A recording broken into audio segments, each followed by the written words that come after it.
Yo, Jishkwa gonna get Dokudon, or means hello. My name is Blackbird, but it's just what people call me. But let's get started. This time I'm not really gonna tell a traditional story. This time I'm gonna tell a story of when I was 19 and I walked from Oklahoma to North Carolina to the Cherokee Reservation. Now, I grew up around my roots quite a bit, going to stomp dances and ceremonies. Was around my language quite a bit. I grew up in an Indian boarding school down at Oaks Indian Mission, and but I didn't really get into my culture till I was about 19 years old. And there was one day I was living in Tulsa, Oklahoma. I just wanted to leave, and I wanted to learn more about my roots. I wanted to go back to the beginning where it all began. So I said, fuck it. I grabbed up $800 and I started walking. I packed up a few things I might need and just went. I started from Tahlequah, Oklahoma, and I started walking from there. About 3-4 hours in, I wanted to turn back around, but I kept telling myself, keep going, keep going, keep going, keep going. Eventually, there was no turning back. And I had quite a bit of experiences out there. I actually wound up getting lost on the trail. I was only on the trail for like a day or two, and I got lost. And then I just kept walking straight. Went through Tennessee, Arkansas, and those places. I had a tent, a sleeping tent, and I wind up getting that stolen. That got stolen from me. But even got in a fight with a coyote one time. That was pretty funny, but really fun experience, I guess you can say. Because I was walking one night and it was late at night, so I decided to go to bed. And I was in my tent. I heard some coyotes howling, and I wasn't scared of them because they're just coyotes, They ain't scary at all. So I tried to go back to sleep, but then 3 of them came up sniffing around my tent, and I had a baseball bat at the time. So I grabbed my baseball bat and I was poking from the inside, kind of pushing them away, because they kept sniffing. And one of them bit my tent and tore a little hole. So I went outside the tent and I hit the ground with my baseball bat to try to scare them.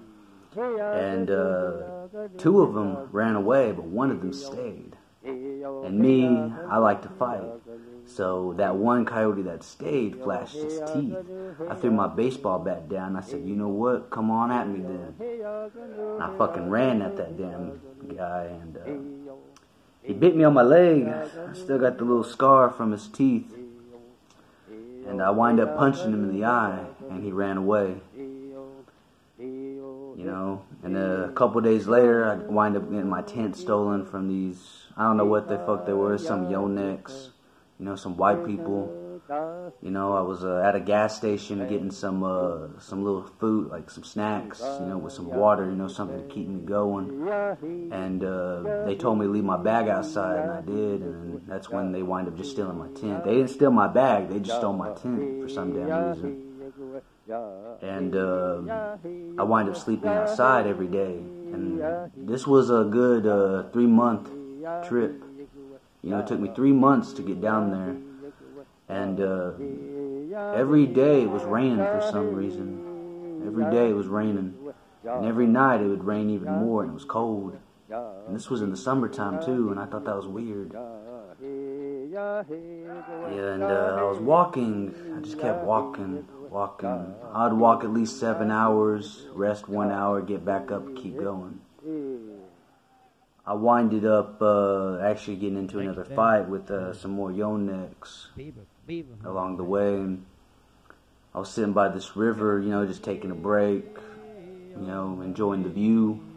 And they came up to me and they're like, "Hey boy, like, were you lost?" And I said, Nah, I'm just taking a break, I guess. And they said, oh, okay. And I don't know if they were drunk. I don't really know what the fuck was up with their deal. But one of them threw a rock in the back of the head. So I got up and I said, "Hey fool, I said, don't be throwing shit at me, man." I was like, "I'll whoop your fucking ass. I'll stab you." And then that's when they tried fighting me. But me, man, I'm a boxer. I've always been a fighter, you know. So it took like 2 hits. That guy went down. After that, they said, "Oh man, we don't want no problem." They left.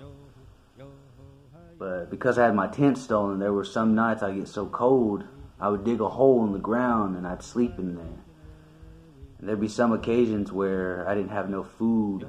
So if there were some days I would pick up grasshoppers. I would find grasshoppers and I'd eat them. And I'd drink the rainwater. But it kept me going. It kept me full. But I just kept going and going and going. And I found it funny was I wind up going to sleep one night. And I woke up and I saw the white rose. You know, the Cherokee white rose. You know, I didn't know much about them, just kind of knew a little bit. And I looked at that rose and I said, "Damn, that's a pretty flower." I said, "Where am I?" I got lost. That's when I realized I was really lost. But there was only one flower right there. And I found it weird. So I got up and I kept going. Eventually I winded up in North Carolina over there on the Cherokee Reservation. And I came across this one man. His name was John, but he said people call him Elk. And I said, all right. He was an older man, and I guess he recognized I guess I have an accent, I don't know, but he said, "You're not from here, are you?" And I said, "Nah, I'm from Oklahoma." He said, "Judge, come have a seat." He's like, "I want to talk to you." And I said, "All right."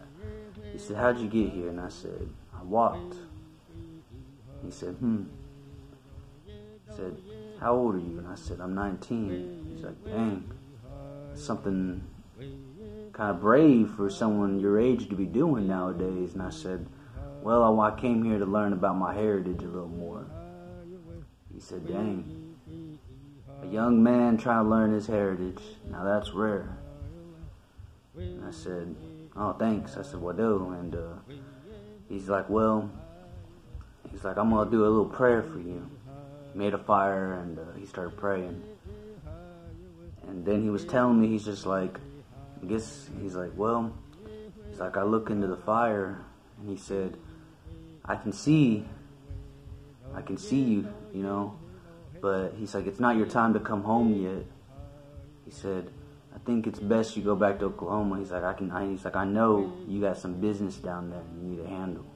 I said, all right, fine. I was only down in North Carolina for 2 days. But before I left, though, I told him my little journey. Like, how long it took me, what I was doing. I told him it was raining a lot. And he said, "You know what that shows right there?" I was like, "What?"